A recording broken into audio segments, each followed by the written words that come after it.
반갑습니다. 오늘 5월 21일 화요일 아침 우리 매일 성경 아침 묵상.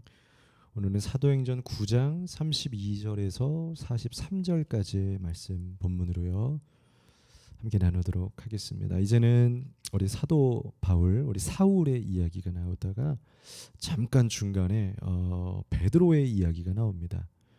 우리가 성령행전이라고 부르는 이 사도행전 시리즈의 이야기들 속에서 중간에 짤막하게 나오는 이 베드로의 이야기가 또 임팩트 있고 또 베드로를 통해서 보여주시는 하나님의 능력들이 있어서 이 베드로의 이야기를 베드로 행전이라고 부르는 그런 장면들입니다. 그래서 베드로 말씀을 잠시 묵상하게 되고요. 오늘은 베드로가 다니는 곳곳에 만나는 자들을 고치시는, 치유하시는 일들의 이야기가 나오게 됩니다. 그래서 오늘 말씀을 또 묵상을 통해서도 또 여러분들 가시는 곳곳마다 또 여러분들의 삶에 몸과 마음이 눌리고 아픈 자들에게 또 여러분들도 또 치유와 고침의 은혜들이 또한 또 인터넷을 통해서라도 영상의 말씀을 통해서라도 있게 되기를 축복합니다. 예수님의 3대 사역이 있습니다. 예수님의 3대 사역은 가르치고 고치고 전파하시는 일입니다. 사도들은 예수님께서 배운 그대로 이 3대 사역을 진행합니다. 예수님과 함께 있었을 때 사도들의 모습은요, 이들이 정말 그 예수님의 뜻을 배우고 따라서 과연 실행하고 실천할 수 있을까 싶을 정도로 참 엉뚱한 모습들, 연약한 모습들을 많이 보였습니다.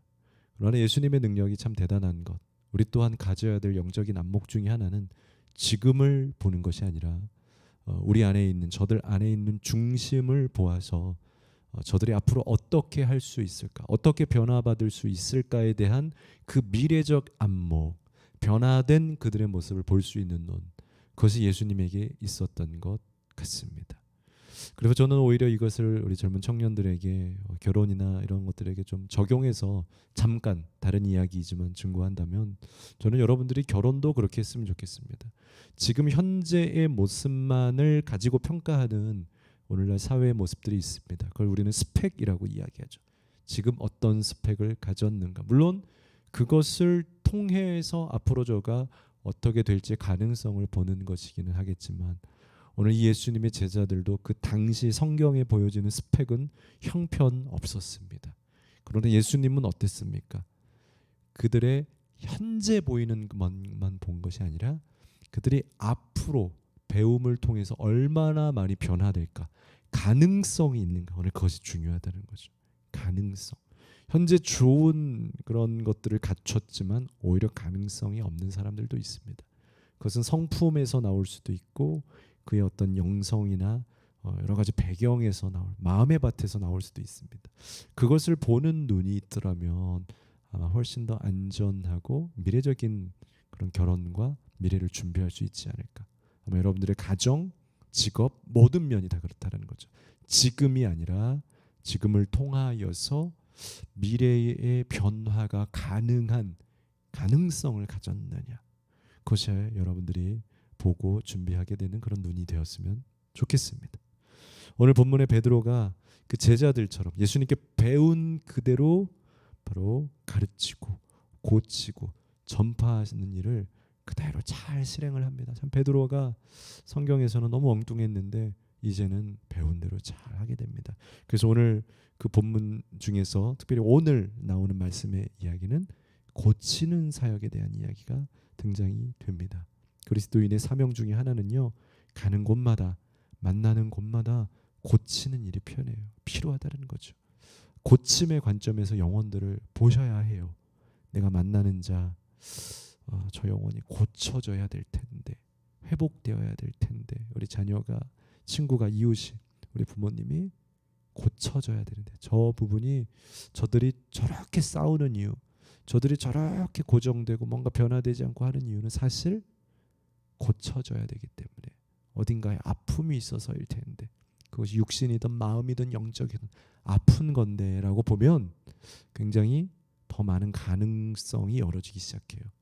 그것을 저분이 아픈 건데라고 보는 또 다른 관점이 뭐냐면요, 긍휼인 거예요. 그래서 예수님께서 우리들을 볼 때 나쁜 놈, 실수하고 말씀 지키지 않고라고 보지 않아요. 죄인이라고 보지 않고 아픈 건데. 그래서 예수님께서 우리를 보실 때 긍휼히 여기더라 그래요. 그래서 여러분 아프게 보고 긍휼히 보는 것이 중요해요. 그러면 같이 할 수 있어요. 그러면 동행할 수 있는 거예요, 여러분. 긍휼히 볼 수 있으면. 좋은 눈빛입니다. 그래서 베드로가 오늘 고치는 일들을 시작해. 오늘 본문에는 이제 고침의 장면들이 나오게 되는데 여기서 볼 수 있는 어떻게 고치는가?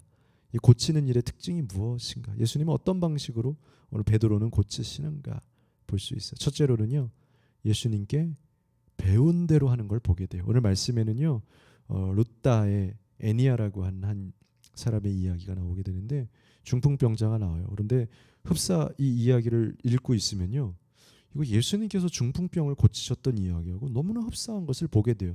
정상이에요, 여러분. 잘 배운 사람들은 어떻게 하느냐면요, 스승과 같아져요. 선생님에게 배운 걸 그대로 흉내하고 모방하고 배운 대로 하게 돼요. 그것이 첫 출발점이에요.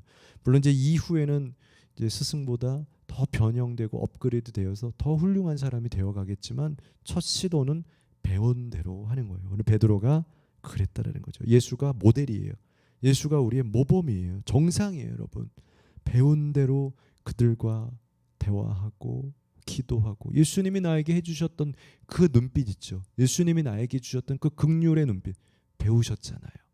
우리가 가서 그렇게 보는 거예요. 불쌍하다. 안 됐도다. 힘을 내었으면 좋겠다. 근데 막상 우리는 삶의 자리에 가면 어떻게 합니까? 우리가 받은 것 배운 것은 그것인데 막상 다른 게 나갈 때가 있죠. 화나고 열받고 비교되고. 아니에요. 배운 대로 가는 거예요. 예수님께서 나에게 주셨던 그 마음 그대로 우리도 세상을 그렇게 품게 되기를 바랍니다. 특별히 이 치유의 방향이 나옵니다. 그것은 34절이에요. 34절 말씀입니다. 32절부터 보면요, 베드로가 사방으로 두루 다니다가 루다에 사는 성도들에게 갔는데 거기에 애니아라 하는 사람을 만났다. 그가 중풍병으로 춤상에 누운 지 8해나 8년이나 됐다. 그래서 베드로가 34절에 이르되 애니아야, 예수 그리스도께서 너를 낫게 하시니 일어나 너의 자리를 정돈하라 한데 일어나 걸으라 말씀했던 거예요. 예수님처럼 하셨다라는 거예요. 예수님께서 하시는 것처럼 명령하며 예수님께서 그렇게 하셨지 않습니까? 이거 예수님께 배운 거예요. 일어나 걸어라. 다르게 하지 않았다라는 거죠. 베드로가 그렇게 했더니 일어나 걷기 시작했다는. 그런데 오늘 말씀에 중요한 포인트가 있어요. 일어났으면 됐습니다. 훌륭하죠. 은혜롭죠. 근데 여기 포인트가 뭐냐면 너의 자리를 정돈해라.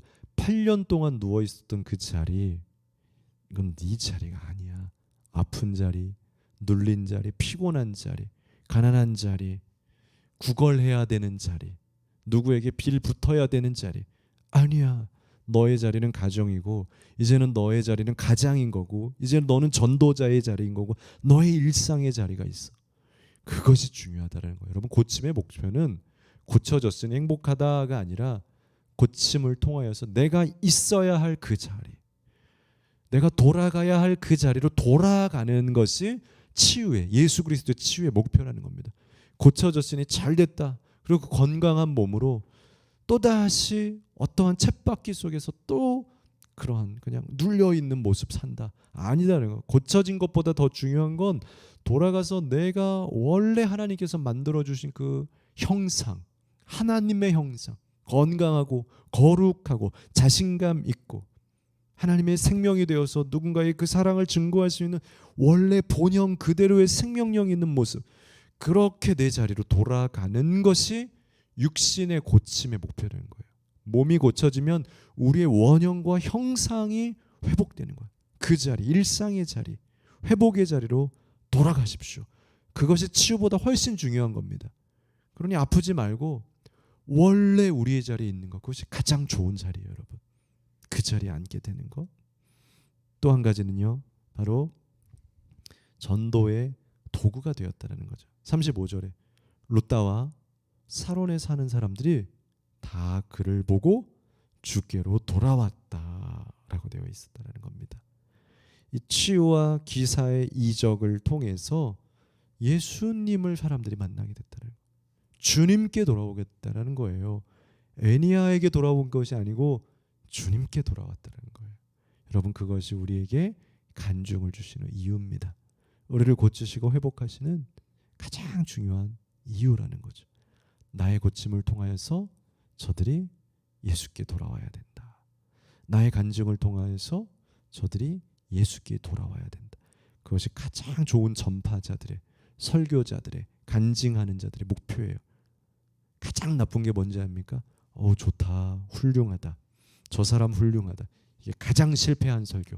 말 잘하네. 실패. 나는 없고 나는 쇠하여지고 예수가 드러나는 거.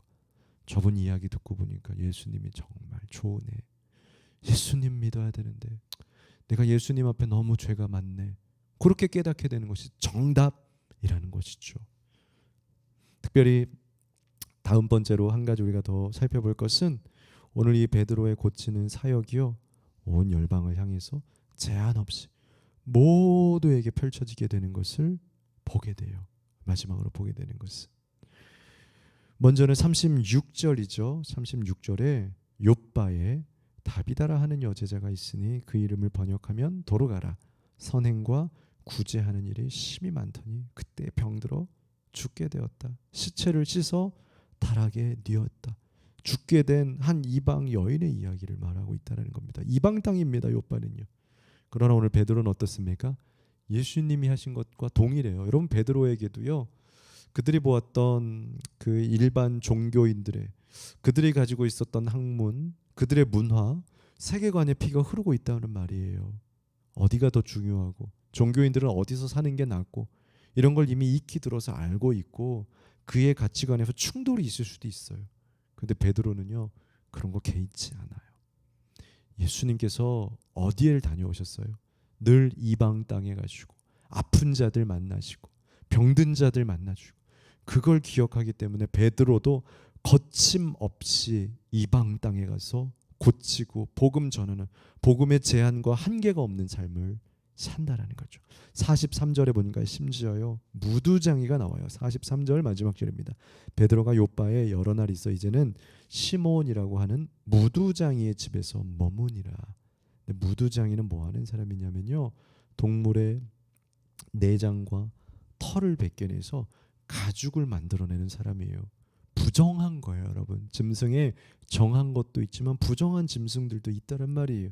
그 부정한 짐승의 피를 만지는 사람의 집에 가서 거하고 말씀을 나누고, 여러분, 이것이 진짜 거듭난 사람들의 태도와 방식이에요.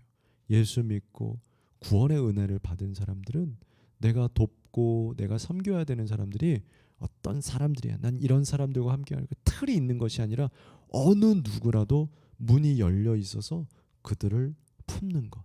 예수님께서도 뭐라 그러셨습니까? 의원은 아픈 자에게 쓸모 있는 것이 아니냐. 그렇기 때문에도 예수님도 더 아픈 사람, 가난한 사람, 연약한 사람들을 찾아 나섰던 것처럼 우리도 그래요. 우리가 고쳐야 될, 우리가 가야 될 것이 어디입니까? 좋은 것, 우리가 생각한 어떠한 특정 영역 아니에요. 필요한 것, 복음이 없는 곳, 어느 누구도 가려고 하지 않는 곳, 거기 가야 되는 거예요, 여러분. 우리가 물론 저희들에게 참 어려운 결정이었지만 이제 오후마다 저녁마다 주일날 또 다른 예배를 하고 또 우리가 병원 예배를 섬기는 거, 왜 그래요? 왜 가야겠다고 결정했다고요? 잘 안 가려고 하니까요. 다른 교회들이 이제 안 품는다라는 거예요. 거기 예배 드려야 될 수많은 영혼들이 있는데 여러 상황들이 있겠지만 더 어렵고 힘들어 한다는 거예요. 그러니 우리가 알게 되었다면, 듣게 되었다면 하는 데까지 해봐야 되지 않겠냐. 복음을 피할 수 없다라는 거예요. 복음을 가릴 수 없다라는 거예요. 나에게 여력이 있고 힘이 있다면 가겠습니다. 여러분, 그 자세가 우리에게 필요한 거예요. 가리지 맙시다. 제한하지 맙시다. 어디라도 그 주님의 말씀이 필요한 것, 고침이 필요한 것이 있더라면 기도해주고 갈 수 있는 거 아니겠습니까? 우리가 그 사랑을 받은 것 아니겠습니까? 오늘 베드로가 그렇게 이방을 치유하고 고치는, 예수님의 3대 사역 중 하나인 가르치고 고치는 사역을 오늘 하고 있는 것을 기억하며 우리들의 삶에도 고치는 역사들이 충만하게 일어나기를 바랍니다. 여러분, 가시는 곳곳마다 고치는 역사들이 여러분들의 손과 기도를 통해서 일어나게 되기를 축복합니다. 기도하겠습니다. 거룩하신 하나님, 베드로가 이방 땅 또 어느 사람들이라도 제한하지 않고 그들을 만나서 살아계신 예수의 이름으로 고치고 증거하며 만나며 다녔던 것처럼 우리들의 삶에 하나님 우리도 제한하지 않고 주님 허락하시는 곳이라면, 주님 부르시는 곳이라면 그 예수 이름으로 다닐 수 있는 우리들 되게 하여 주옵소서. 상한 영혼, 아픈 영혼들이 있습니까? 오늘 말씀처럼 베드로의 손을 얹어서 고쳐지는 역사 있게 하여 주시고, 우리 성도들도 고쳐지게 하여 주시고, 또 우리 성도들이 가서 기도하는 자들마다 고쳐지는 역사들이 있게 하여 주옵소서. 예수님의 이름으로 기도합니다. 아멘.